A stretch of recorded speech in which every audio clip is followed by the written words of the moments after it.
السلام علیکم ورحمۃ اللہ وبرکاتہ۔ ویورز ذرا تصور کریں کہ کل ہی آپ وہ چیز کھو دیتے ہیں جس کے بارے میں آپ سمجھتے تھے کہ اس کے بغیر آپ رہ نہیں سکتے، تو کیا ہوگا؟ مزید ویورز تصور کریں کہ کوئی ایسا شخص جس سے آپ بے حد محبت کرتے تھے وہ آپ کی زندگی سے چلا گیا ہے۔ برسوں کی کوششوں اور محنت کے باوجود آپ اپنی ملازمت یا کاروبار کھو دیتے ہیں، آپ کی صحت اچانک بگڑنے لگتی ہے، کوئی ایسا رشتہ جس میں آپ نے برسوں لگا دیے وہ رشتہ اب ختم ہو گیا ہے۔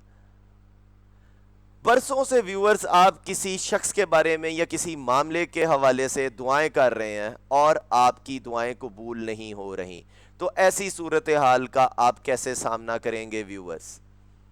کیا آپ اپنی امید کھو دیں گے یا اللہ تعالیٰ سے کچھ ایسے سوالات کریں گے کہ میں ہی کیوں، میرے ساتھ ہی کیوں ہوا، یا یہ سب کچھ میرے ساتھ ہی ہمیشہ کیوں ہوتا ہے؟ یا آپ کچھ ایسا کریں گے یا ایسا سیکھیں گے کہ آپ غم بھی منائیں لیکن اللہ تعالیٰ پر بھروسہ بھی کریں؟ ویورز یہی آج کا موضوع ہے، اسلامی تعلیمات کی روشنی میں نقصان اور محرومی کا سامنا۔ آئیے اس کو قرآن و حدیث کی روشنی میں سمجھتے ہیں۔ اللہ تعالیٰ فرماتے ہیں سورہ بقرہ سورہ نمبر 2 کے ورس نمبر 155 میں، اور ہم ضرور تمہیں کسی قدر خوف، بھوک اور مال و جان اور پھلوں کی کمی سے آزمائیں گے۔ یعنی نقصان زندگی میں کوئی غیر معمولی رکاوٹ نہیں ہے ویورز، بلکہ انسانی زندگی کا ایک حصہ ہے۔ انسان لوگوں کو کھو سکتا ہے، مال و دولت سے محروم ہو سکتا ہے، صحت یا تحفظ بھی کھو سکتا ہے۔ تو ویورز ہمیں کیا پتہ چلتا ہے؟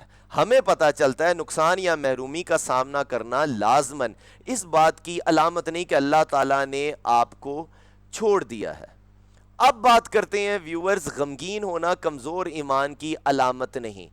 بہت سے مسلمانوں کو یہ سکھایا جاتا ہے کہ اگر تمہارا ایمان مضبوط ہے تو تمہیں اتنا غمگین نہیں ہونا چاہیے، لیکن نبی کریم صلی اللہ علیہ وآلہ وسلم کی سیرت کا اگر آپ مطالعہ کریں تو ہمیں پتہ چلتا ہے کہ جب آپ صلی اللہ علیہ وآلہ وسلم کے صاحبزادے حضرت ابراہیم کا انتقال ہوا تو آپ صلی اللہ علیہ وآلہ وسلم کی آنکھوں سے آنسو جاری ہو گئے، اور آپ صلی اللہ علیہ وآلہ وسلم نے فرمایا آنکھیں آنسو بہا رہی ہیں اور دل غمگین ہے۔ نبی کریم صلی اللہ علیہ وآلہ وسلم ویورز غمگین تھے، لیکن آپ صلی اللہ علیہ وآلہ وسلم کا ایمان کامل تھا۔ اسلام ہمیں جذبات سے بحث ہونے کا حکم نہیں دیتا، بلکہ یہ سکھاتا ہے کہ جذباتی تکلیف کے سامنے اپنے رد عمل کو کس طرح متوازن اور منظم رکھا جائے۔ یعنی رونا صبر کی کمی نہیں ہے، غمگین ہونا کمزور ایمان نہیں ہے، کسی کو یاد کرنا توکل کی کمی نہیں ہے، تکلیف محسوس کرنا اللہ تعالیٰ کی حکمت پر اعتراض نہیں ہے۔ ویورز آپ بات کرتے ہیں سورہ بقرہ سورہ نمبر 2 کے ورس نمبر 156 کے بارے میں کہ بے شک ہم اللہ ہی کے ہیں اور بے شک ہم اسی کی طرف لوٹ کر جانے والے ہیں، یعنی انا للہ و انا الیہ راجعون۔ آئیے اس آیت کو سمجھتے ہیں۔ ہم اللہ ہی کے ہیں یعنی ہماری زندگی، صحت، مال و دولت، رشتے، اولاد اور پیشہ، یہ سب حقیقت میں امانتیں ہیں، ہمیشہ کے لیے ہماری ملکیت نہیں ہے، اور ہم اسی کی طرف لوٹ کر جانے والے ہیں۔ اللہ تعالیٰ کی طرف ہی ہم لوٹ کر جانے والے ہیں ویورز، یعنی ہماری دنیاوی زندگی عارضی ہے، لائف از ٹیمپریری۔ یہ تصور ہمارے ذہن میں موجود سوال کو بدل دیتا ہے، یعنی اللہ تعالیٰ نے میرے ساتھ ہی کیوں ایسا کیا، یعنی میری چیز ہی اللہ تعالیٰ نے کیوں لے لی سے ہم شفٹ ہو جاتے ہیں۔ جب میں جانتا ہوں کہ ہر چیز بالآخر اللہ ہی کی ہے تو مجھے اس نقصان کا کس طرح سامنا کرنا چاہیے، آپ اس تھاٹ پر آ جاتے ہیں۔ یعنی اللہ تعالیٰ نے میری چیز مجھ سے کیوں لے لی سے آپ شفٹ ہو جائیں گے جب میں جانتا ہوں کہ ہر چیز اللہ ہی کی ہے، یعنی اللہ تعالیٰ ہی کی ہے، تو مجھے اس نقصان کا کس طرح سامنا کرنا چاہیے، آپ یہ سوچنا شروع کر دیں گے اگر آپ سورہ بقرہ سورہ نمبر 2 کا ورس نمبر 156 سمجھیں تو۔ یعنی ویورز ہمیں پتہ چلتا ہے کہ اسلام محبت اور وابستگی سے منع نہیں کرتا، بلکہ یہ سکھاتا ہے کہ ہماری سب سے بڑی اور آخری وابستگی اور محتاجی اللہ تعالیٰ کے ساتھ ہی ہونی چاہیے۔ صبر کا مطلب ویورز جذبات کو دبانا نہیں ہے۔ جب مسلمان صبر کا لفظ سنتے ہیں تو بعض اوقات ان کے ذہن میں ایسا شخص آتا ہے جو نہ روتا ہے، نہ اپنی تکلیف بیان کرتا ہے اور نہ درد محسوس کرتا ہے۔ لیکن سورت یوسف میں حضرت یعقوب علیہ السلام کا واقعہ ہمیں ایک مختلف تصویر دکھاتا ہے۔ سورت یوسف سورہ نمبر 12 کے ورس نمبر 84 اور 86 کا اگر آپ مطالعہ کریں تو پتہ چلتا ہے کہ حضرت یعقوب علیہ السلام حضرت یوسف علیہ السلام کے غم میں اس قدر روئے کہ غم کی وجہ سے ان کی آنکھیں سفید ہو گئیں۔ یعنی آپ علیہ السلام فرماتے ہیں کہ میں تو اپنی پریشانی اور اپنے غم کی فریاد صرف اللہ ہی سے کرتا ہوں۔ یہ بات انتہائی اہم ہے کہ حضرت یعقوب علیہ السلام نے اپنے غم سے انکار نہیں کیا، انہوں نے اپنا غم اللہ تعالیٰ کے سامنے رکھ دیا۔ یعنی ایک سائیکولوجیکل ٹیک اوے ہے، ایک نفسیاتی سبق ہے، وہ یہ ہے کہ جذبات محسوس کریں، انہیں دبانا نہیں اور دکھاوا نہیں کرنا کہ سب ٹھیک ہے۔ یعنی آپ نے ایسا نہیں کرنا بلکہ جذبات محسوس کریں، انہیں صحت مند انداز میں بیان کریں، اللہ کی طرف رجوع کریں، اپنے جذبات کو منظم کریں، زندگی کا سفر جاری رکھیں۔ یعنی ویورز آپ نے جذبات کو محسوس کرنا ہے، ان کو دبانا نہیں ہے، دکھاوا نہیں کرنا کہ سب ٹھیک ہے، بلکہ میں اپنی بات دہرا رہا ہوں، جذبات کو محسوس کرنا ہے، انہیں صحت مند انداز میں بیان کرنا ہے، اللہ کی طرف رجوع کرنا ہے، اپنے جذبات کو منظم کرنا ہے، زندگی کا سفر جاری رکھنا ہے۔ واٹ اف تھنکنگ کی نفسیات کو سمجھتے ہیں کہ اگر ایسا ہو ویسا ہو، ایسا نہ ہو ویسا نہ ہو تو کیا کرنا چاہیے، اس ایریا کو سمجھتے ہیں۔ کسی نقصان کے بعد انسان اکثر سوچتا ہے اگر میں نے کچھ مختلف کیا ہوتا تو، اگر میں نے یہ کر لیا ہوتا تو میں اس سچویشن میں نہ ہوتا، اکثر انسان ایسا سوچتا ہے۔ اگر میں نے ڈاکٹر کے پاس کوئی علاج کرا لیا ہوتا، کسی ڈاکٹر کو میں نے اچھی فیس ادا کر دی ہوتی، اس کا میں نے مشورہ مان لیا ہوتا تو انسان ایسا سوچتا ہے۔ اگر میں نے کوئی دوسرا فیصلہ کیا ہوتا تو، اگر میں نے کسی اور شخص پر اعتماد کیا ہوتا تو انسان ایسا سوچتا ہے، واٹ اف تھنکنگ کرتا ہے جب وہ محرومی میں ہوتا ہے یا کسی نقصان میں ہوتا ہے۔ تو نبی کریم صلی اللہ علیہ وآلہ وسلم نے فرمایا اللہ نے تقدیر لکھ دی ہے اور جو اس نے چاہا وہ کیا۔ اس کا مطلب یہ نہیں ویورز کہ اپنی غلطیوں پر آپ کبھی غور نہ کریں، بلکہ یہ مطلب ہے کہ ماضی سے سبق حاصل کریں، لیکن ماضی کے ایک ایسی خیالی ورژن میں زندگی نہ گزاری جائے جو اب تبدیل نہیں کیا جا سکتا۔ یعنی reflect on your past, but کچھ ایڈٹ، کچھ ریڈو انڈو کرنے کی کوشش نہیں کرنی چاہیے۔ اسلام غور و فکر کی حوصلہ افزائی کرتا ہے کہ آپ غور و فکر کریں، آپ سوچیں، آپ ریزن کریں، آپ ریفلیکٹ کریں، لیکن ایسی چیز پر مسلسل سوچتے رہنے سے روکتا ہے جسے اب تبدیل نہیں کیا جا سکتا۔ ویورز توکل کا مطلب کچھ نہ کرنا نہیں ہے۔ بعض اوقات لوگ توکل کو محض بے عملی اور حالات کے سامنے خاموشی سے بیٹھ جانے کے معنی میں لیتے ہیں، لیکن نبی کریم صلی اللہ علیہ وآلہ وسلم نے فرمایا جو چیز تمہیں فائدہ دے اس کے حصول کی کوشش کریں، اللہ سے مدد مانگیں اور ہمت نہ ہاری جائے۔ میرے اختیار میں کیا ہے، یہاں سے یہ سوالات پیدا ہوتے ہیں. اور اس موضوع کے علاوہ بھی بہت سے کلائنٹس میرے سے یہ سوال کرتے ہیں کہ ان کے یعنی میرے اختیار میں کیا ہے. آپ کا رد عمل یعنی میرا رد عمل، میرا رویہ اور طرز عمل، مدد حاصل کرنا، علاج کروانا، ملازمت تلاش کرنا، رشتوں کو برقرار رکھنا، دعا کرنا، عبادات کو قائم رکھنا. میرے اختیارات سے یا میرے اختیار سے کیا باہر ہے؟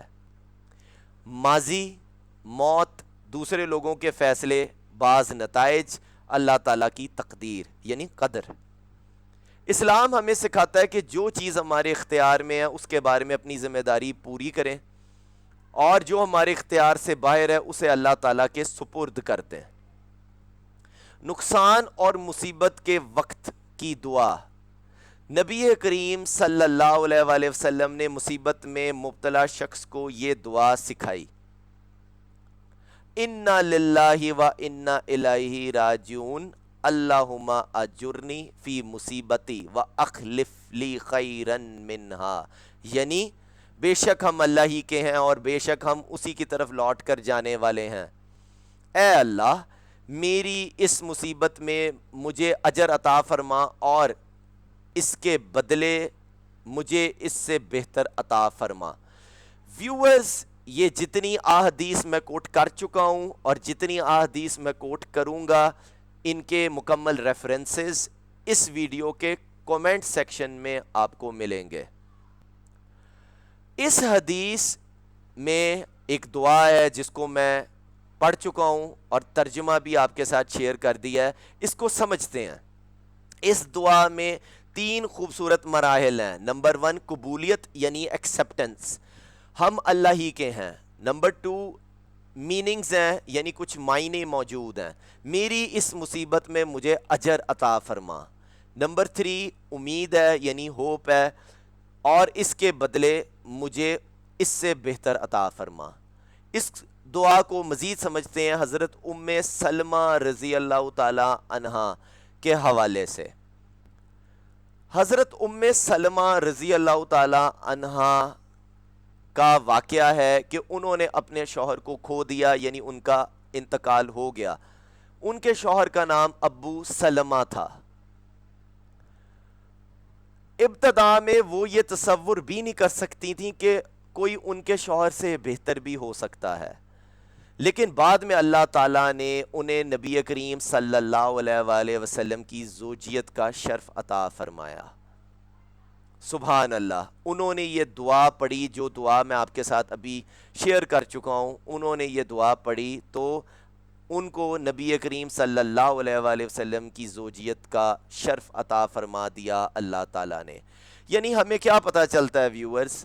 غم اکثر ہمیں یہ کہتا ہے اب دوبارہ کبھی کچھ اچھا نہیں ہو سکتا، لیکن ایمان ہمیں یاد دلاتا ہے آپ نہیں جانتے کہ اللہ تعالیٰ آپ کے مستقبل سے کیا کچھ پیدا کر سکتا ہے.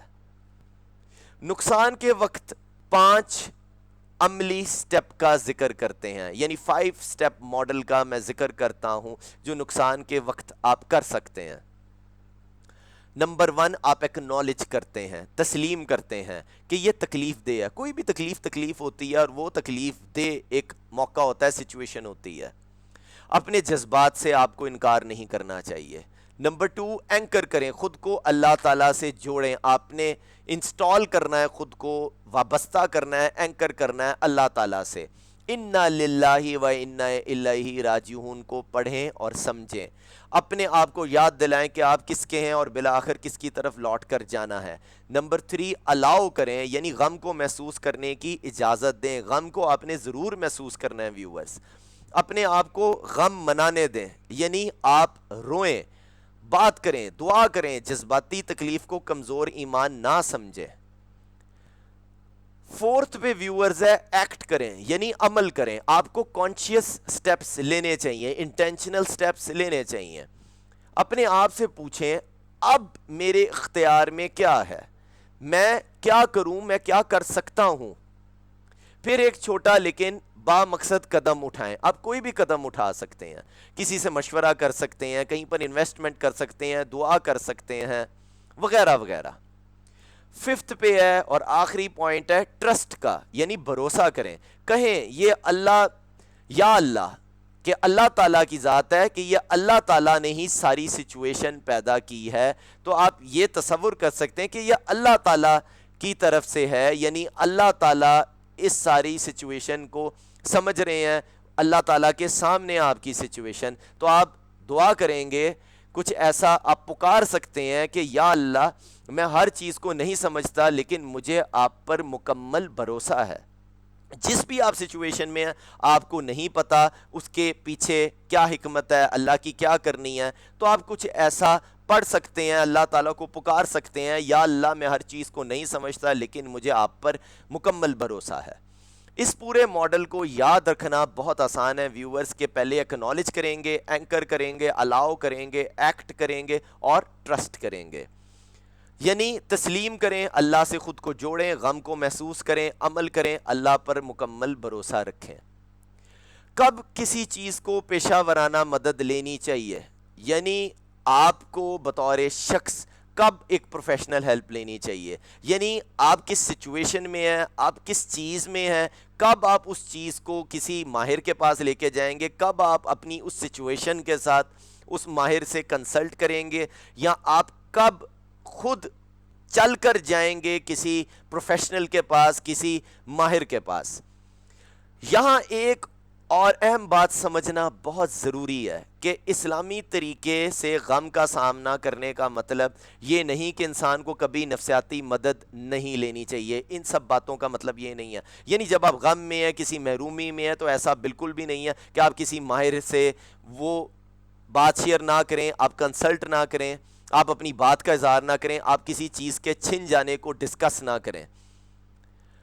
اگر غم کے ساتھ ویورز یہ مسائل پیدا ہونے لگیں, روزمرہ کے کام انجام دینے میں مسلسل ناکامی ہو, آپ کو شدید نیند میں خرابی آئے, ناقابل برداشت بے چینی ہو, طویل عرصے تک نا امیدی ہو, صدمے یعنی ٹراما کی علامات ہوں, روزمرہ کی ذمہ داریاں پوری نہ کر پائیں, یا خود کو نقصان پہنچانے کے خیالات آئیں, تو پیشہ ورانہ نفسیاتی یا طبی معائنہ اور مدد حاصل کرنا مناسب ہے. یعنی یو میں consult any professional, any expert.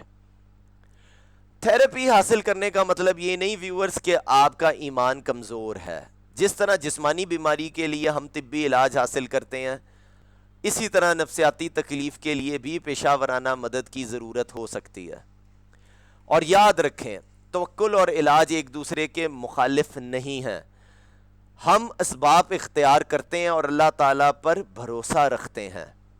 اختتام میں ویورز میں یہ کہوں گا, جب آپ وہ چیز کھو دیتے ہیں جس کے بارے میں آپ سمجھتے تھے کہ آپ اس کے بغیر کبھی نہیں رہ سکتے, تو کیا ہوتا ہے, آپ غمگین ہوتے ہیں, آپ روتے ہیں, آپ جد و جہد کرتے ہیں, آپ سوالات کرتے ہیں, لیکن اس سارے عمل میں آپ کو اللہ تعالیٰ کو کھونے کی ضرورت بالکل بھی نہیں ہے. آپ وہی سورہ بقرہ سورہ نمبر 2 کے ورس نمبر 156 کو پڑھیں گے اور یاد کریں گے, انا للہ و انا الیہ راجعون, بے شک ہم اللہ ہی کے ہیں اور بے شک ہم اسی کی طرف لوٹ کر جانے والے ہیں. آپ کا نقصان آپ کی زندگی کو بدل سکتا ہے, لیکن اللہ تعالیٰ کے ساتھ یہ ضروری نہیں کہ آپ کی امید بھی ختم ہو جائے. آخری پیغام ہے ویورز, اگر اس پیغام نے آپ کی مدد کی ہے تو اسے کسی ایسے شخص کے ساتھ ضرور شیئر کریں, یعنی ان سب باتوں کو کسی ایسے شخص کے ساتھ ضرور شیئر کریں جو اس وقت کسی مشکل, نقصان یا جدائی سے گزر رہا ہو. اور اگر آپ ایسا مزید کنٹینٹ یعنی مواد دیکھنا چاہتے ہیں جہاں نفسیات اور اسلامی تعلیمات کو یکجا کر کے ذہنی صحت اور انسانی فلاح و بہبود کو سمجھنے کی کوشش کی جاتی ہے, تو میرے چینل کو ضرور سبسکرائب کریں. Thank you very much.